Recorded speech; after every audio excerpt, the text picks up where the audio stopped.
This script was written and recorded mere days before the sudden closure of Camouflaj Studios. While we don't know where the studio will be going next, we do know that it won't be anywhere near those pricks over at Meta. I hope you don't find this video to be in bad taste. I just didn't want to scrap multiple months of work.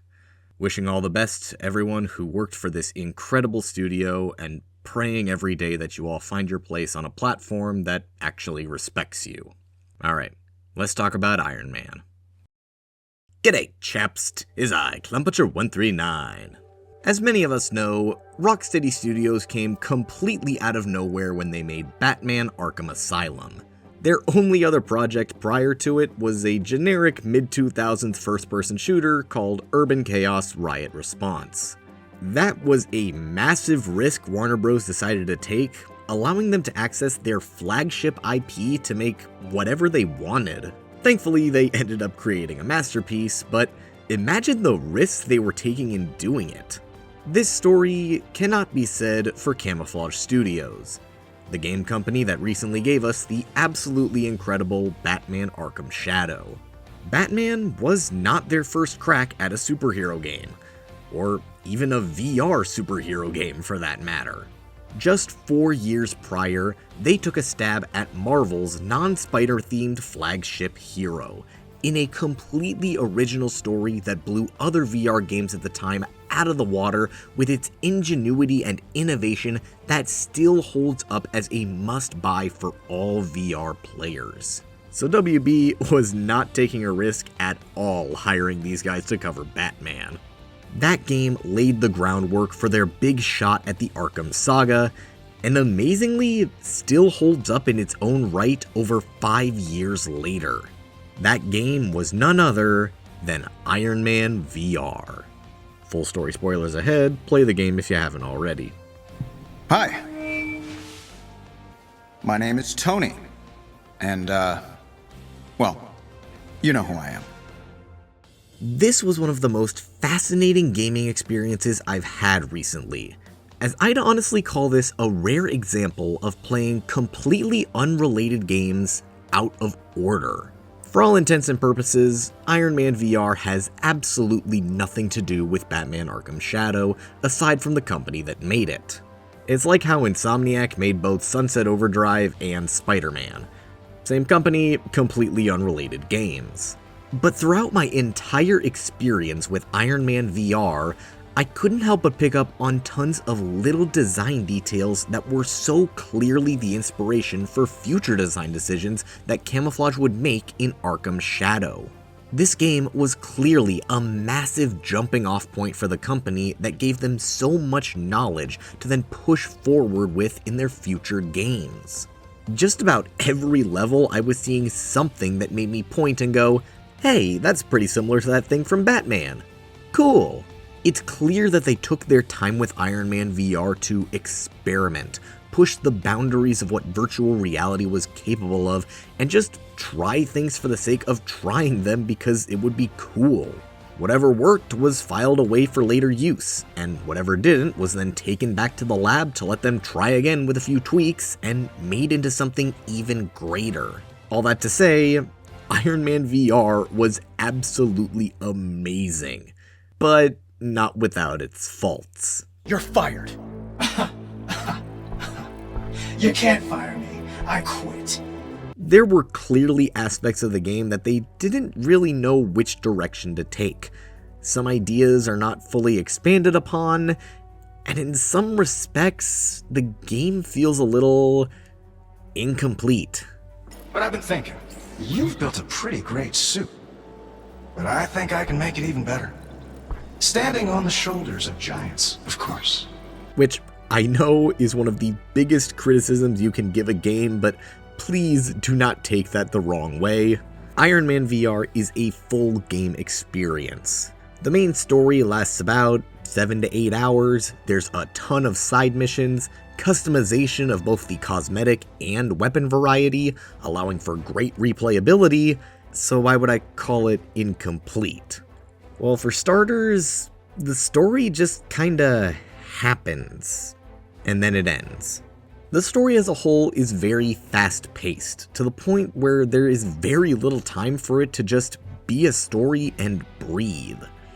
It feels much more like a wraparound narrative device than a story unfolding around you, which in and of itself wouldn't be a bad thing, but the story is clearly intended to be much more than that.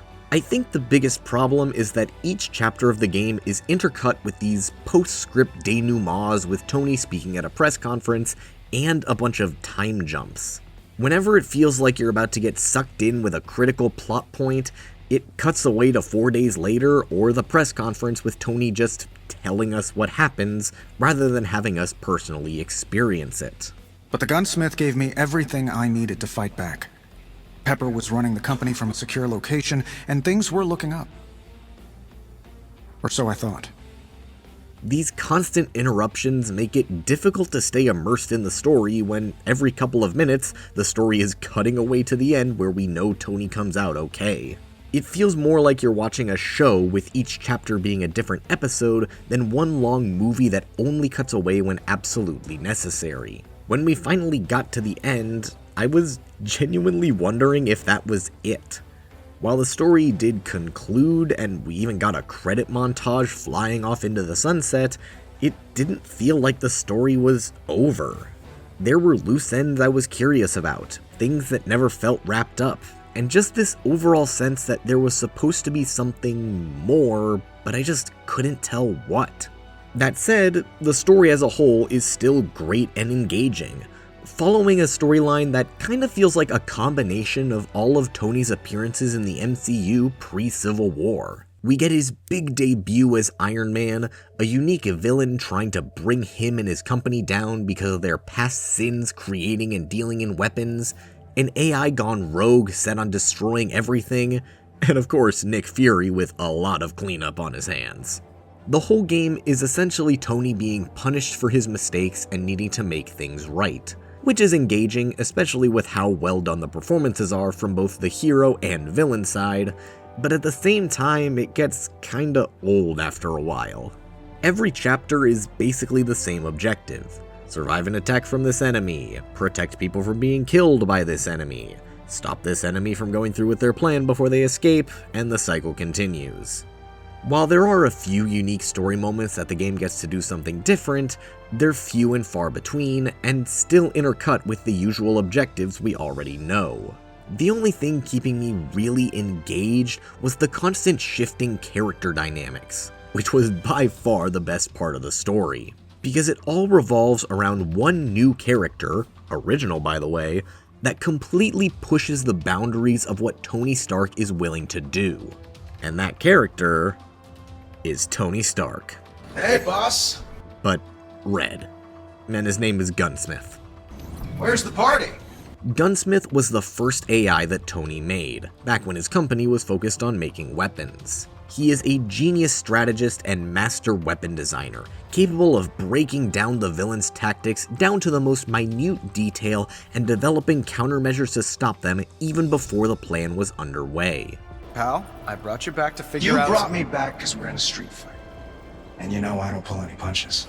He is far and away the best character in this game, because it puts Tony through such a difficult crisis. He's essentially recruited a younger version of himself to help fight this new enemy. And that younger version was, frankly, batshit insane. Before he was thrown into that cave and made the arc reactor, he was a madman with all the power in the world, capable of making whatever he wanted, and he made Gunsmith to be exactly like him. So that version of himself is now working with him and slowly corrupting him back into his old ways. Grab your gear, boss. Let's go crash their party. It starts out slow and painless, with the introduction of new weapons to make the suit better, and the revival of old weapons made more effective, but very quickly devolves into worse and worse artillery. Massive turrets in the ocean for home defense, striking down surrendering unarmed opponents, and even orbital laser cannons capable of citywide destruction in seconds. Gunsmith is a lunatic, But it takes time for Tony to realize that, during which he becomes corrupted by his old self, listening to him and becoming a more violent hero because of it. What's right is winning. What's wrong is you. And it's only because Tony has a good heart and truly changed back in that cave that he was capable of looking past his need for Gunsmith and moving forward on his own. It's overall a fantastic character dynamic that is showcased and evolved throughout the story, and is far and away the best part of it. Alright, it's killing time! Hey, we're not killing anything, you hear me? Ugh, you're killing my buzz. The conflict with Ghost is solid, but is honestly something we've seen before multiple times. Tony gets punished for his weapon-making crimes enough in Iron Man stories, but the internal conflict he's constantly fighting against Gunsmith is far more unique and interesting. My God, what are you talking about? To lose one's soul in war is to lose the war. Who programmed you, Gandhi? Which is why it really sucks that it's kind of abandoned by the endgame in favor of a more traditional rogue AI trying to destroy the world like Ultron. Most of the story in Iron Man VR is really unique and fun, but the final few chapters really feel like they just needed to make a big, explosive finale, so shifted on their original ideas in favor of making not Ultron be the final boss. It really feels like they could have gone just a little bit farther with Gunsmith pushing Tony over the edge. As it stands, there's no real moment that it seems like Tony goes too far. He's always this noble hero with his set of morals that will not compromise. And while it at first looks like some of them are slipping with how far Gunsmith goes in some cases, there's never a big line that he crosses that feels like he really screwed up. His biggest mistake all game is letting Gunsmith out to begin with. It would have been far more interesting to see how far Tony would be willing to fall to see the mission through, then see the consequences of that fall by the endgame. Because as it stands, the only thing that he's punished for is something that he didn't even do. The conflict between him and Ghost was entirely fabricated by Gunsmith, and the press conference interlude implies that he's not facing punishment for Gunsmith going rogue and causing a lot of collateral damage, so everything just goes back to fun superheroing times at the end. There were so many ways they could have expanded on Gunsmith sabotaging Tony, making him fall farther and farther from grace that he'd have to build his reputation back up, but instead the game just kinda ends. The conflicts were casually wrapped up off screen and everyone lived happily ever after. The game as a whole feels like an endless cavalcade of great ideas that never quite went far enough, that with just a tiny push and a little more time might have been able to elevate the game from just great to masterpiece. The story being one of the biggest examples of it. While the experience is still awesome, well thought out, and engaging, it always felt like they just needed a little more with every scene. They had all the factors in place with a great setup and a great villain, but they just never went as far as I would have expected them to go.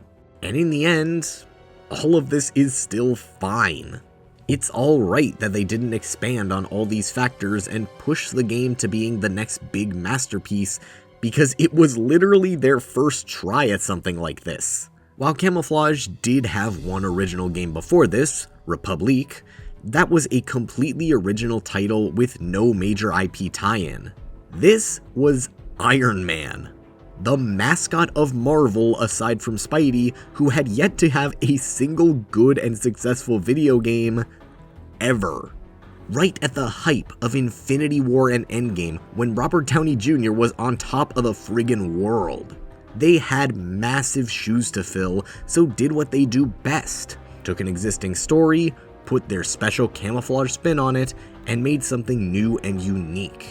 And while the final product could have been better, it was a great learning opportunity for them to figure out what did and didn't work with their storytelling, allowing them to then hyper-focus on what did work by the time we got to Arkham Shadow. However, Spare me the back of the napkin. Okay. This idea of not perfectly capitalizing on ideas is both present and not present in the gameplay as well.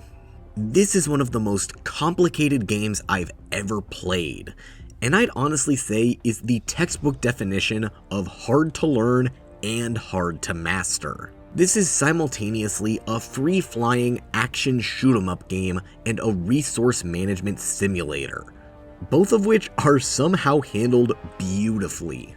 I've never played a VR game as immersive as Iron Man VR when it came time to pilot that suit. You need to genuinely fly like Iron Man, using nothing but the motion and position of your hands to maneuver yourself throughout the air. And after just one tutorial level flying around Tony's home, it all just clicked. I've seen enough movies of Iron Man flying around, I know how he does it, so I just do it myself. And suddenly I'm banking turns like Tom Cruise in Top Gun. I keep thinking that it should be so much more difficult than it is, but with every level I just found myself pulling off these amazing flight patterns, soaring through the air with absolutely no difficulty.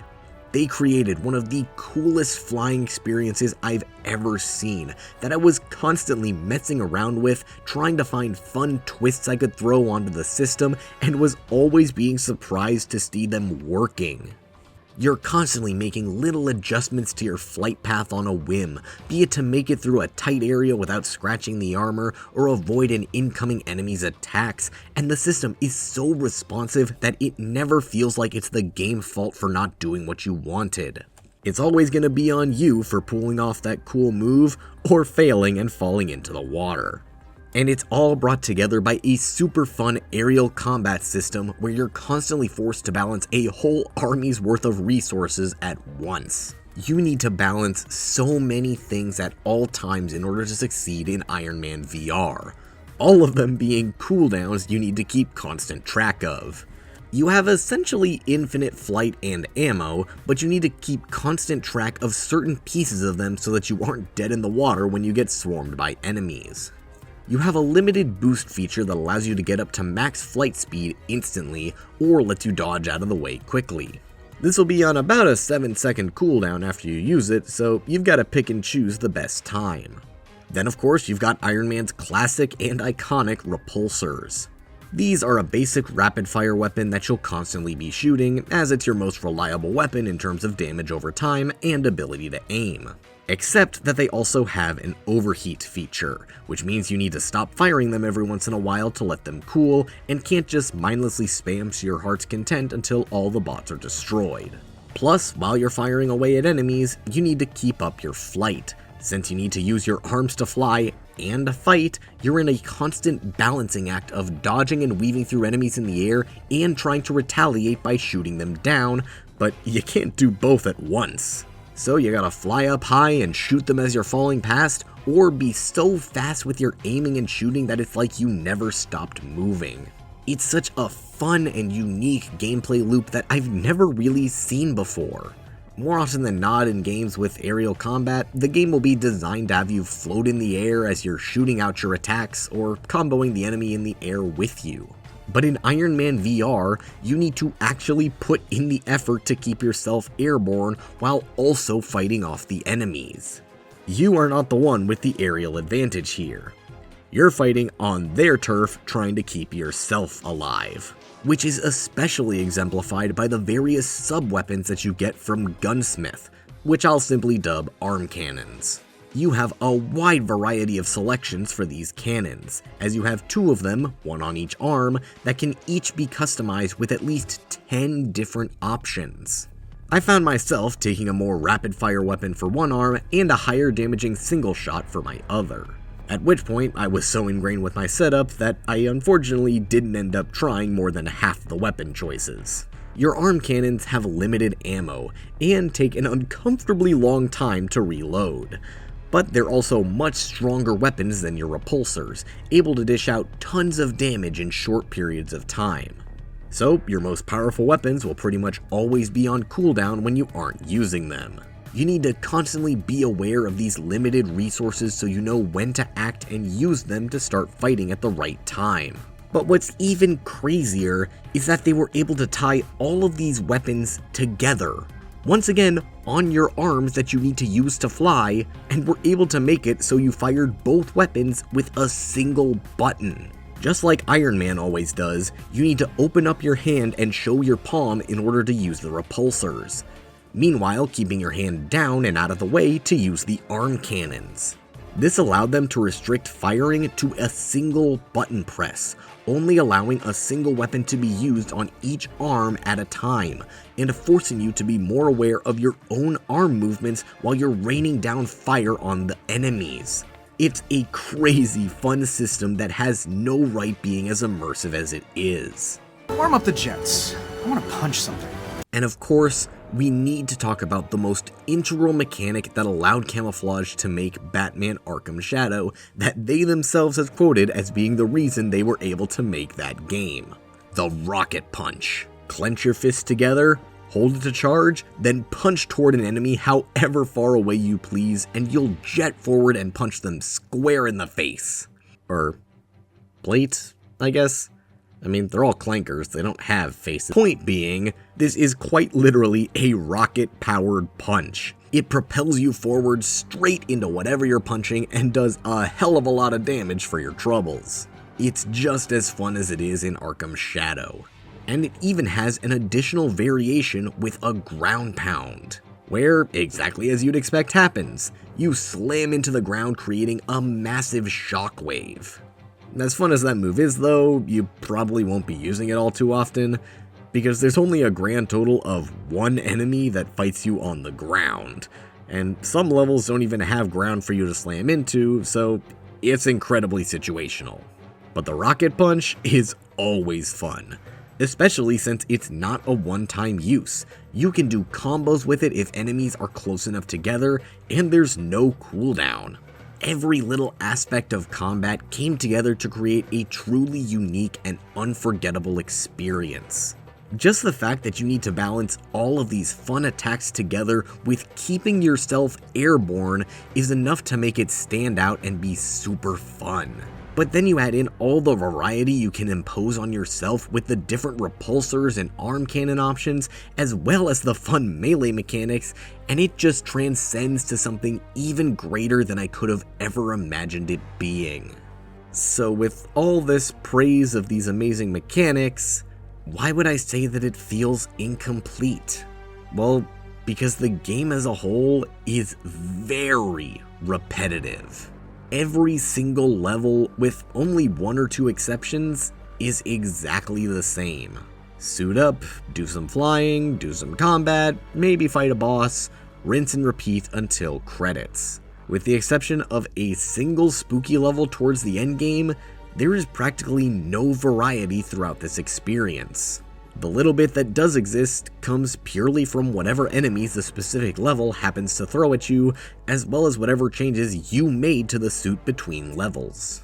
While there are a bunch of different types of robots the game will use, honestly, all of them feel really samey because you dispose of them all so quickly. Your weapons do so much damage, and you're able to deal that damage from so far away while flying even further away at crazy speeds that most of the time it feels like the only difference is in the amount of health a bot will have. There are a few notable outliers. The gravity bomb bots are really annoying when you're getting up close and personal, and the shielders actually require some critical thinking to take down since you need to wait for them to fire.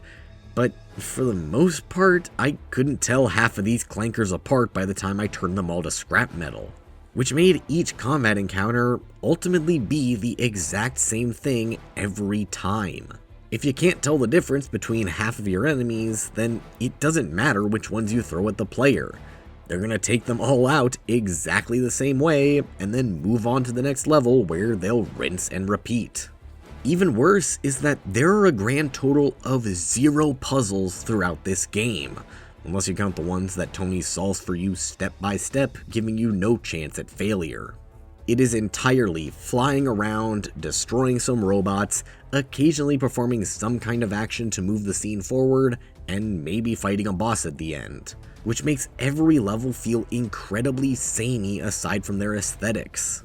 It's amplified to be even worse when you consider that certain areas are visited multiple times throughout the game, making what would otherwise be a unique experience pretty hard to discern since you're going there twice within the same story.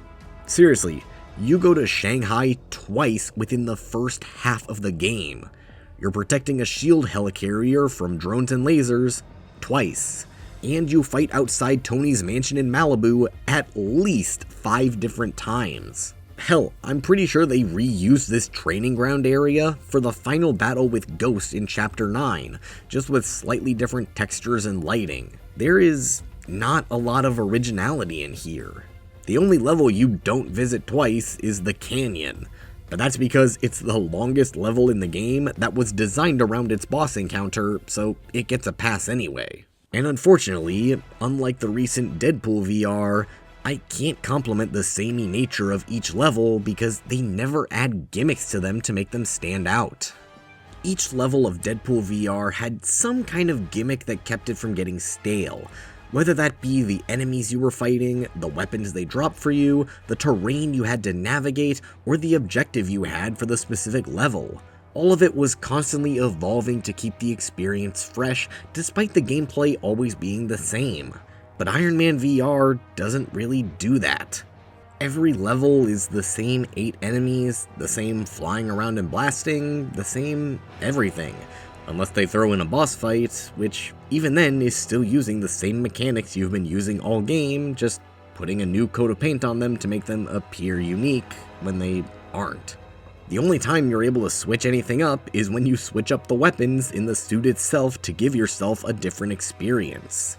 And for the first half of the game, I was kinda doing that, acquiring new weapons as I experimented to find the one I liked, but once I found the loadout I liked, I stopped buying upgrades and stuck with my guns. Pun not intended. Come on, go blow stuff up. You'll feel better. Which made the latter half of the game especially feel super repetitive. Yes, technically speaking, it's on me for not trying more stuff, but it's also partially the nature of the game giving you so much freedom when they don't have the unique design of other similar games to back it up. Me personally, I would have treated each level like how they did in Splatoon 3. Each level of Splatoon 3 is very similar to one another. I mean, how unique can you get with a game about squids playing paintball? Each level just boils down to painting the ground and blasting enemies, and most enemies are very similar to one another. So to keep things fresh, each level gives you a choice of loadouts that you must complete the level with. Even if you prefer using something else, you're forced to use a chosen loadout. That made each level stand out from one another and made the experience more engaging, because they were able to design the level around that particular weapon they knew you'd be using, instead of making it rather generic with the ability to be completed with every weapon. Now imagine if they did the same thing with the surprisingly vast number of possible loadouts in Iron Man VR. There are 3 variants of the repulsor blasts and 10 different arm cannon sub-weapons. Imagine if each level forced you into using certain ones because Gunsmith was testing out some new tech, trying to find the best possible combination of weapons, or just believe that it would be the best pick for the fight he assumed was coming next. He is a master tactician after all. Then, once you beat the level, you're given the option to replay it either using that loadout or with whatever combination you want. And for big levels with boss fights, you get your own custom options, so you can face down the big bad evil guy with your preferred loadout. I have to say that the final level where I was locked into the Mark I, a pre-built suit without any of my modifications, was one of the most fun, because I had to adapt to the design that the game had given me rather than tailor-made it however I wanted to play. Don't get me wrong, I obviously prefer freedom of player choice over everything else. But for a game like this where each level is very samey, I think it would have been to their benefit to restrict the player to the confines of their design, and then on replay give them the freedom to play however they wanted. In the end though, I understand why they took the approach they did. Gamers nowadays are all about customization. If they can't put their own personal spin on every little detail of their character all the way down to the size of their balls, they riot and call the game trash. So having this freedom available right from the jumping off point just made sense. And in the end, I still liked it. I love being allowed to make my Iron Man suit exactly how I want it, optimizing to my preferred playstyle, and even being given a secondary option to try different things so I don't need to remove all the setup I did for my main suit. Giving the player options is never a bad thing. But in the case of a game like Iron Man VR, restricting them could have allowed them to make an overall more interesting lineup of levels that involved more than just flying and shooting the same 8 clankers. Which is why I'm so glad that they put their foot down for Arkham Shadow. Said no cosmetics and no deviating from the experience that we custom created to fit a moveset that we designed for you to have all game. Forcing yourself to design with restrictions is ultimately the foundation of great creation. The more restrictions you put on yourself, the more you force yourself to get creative in finding a solution. And that's what they did with Batman that they simply couldn't do with Iron Man.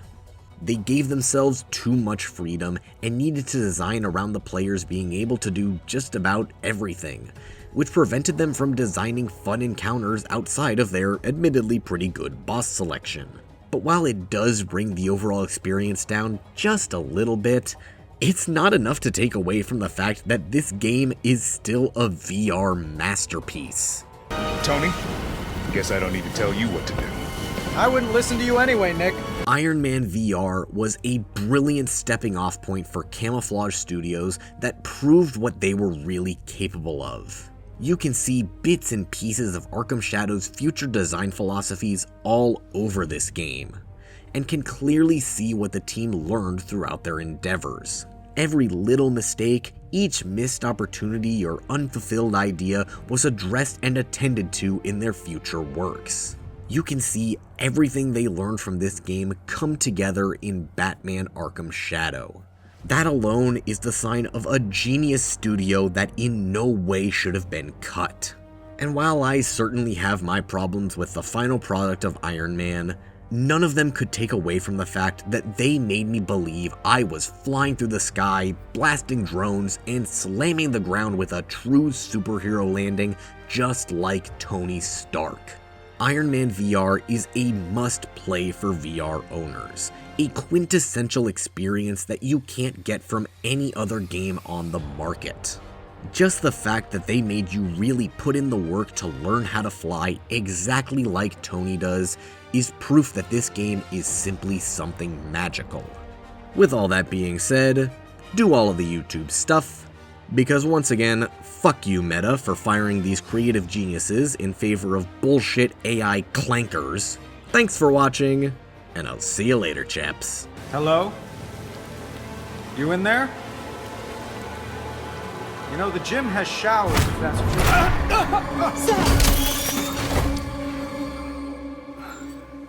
That was unpleasant.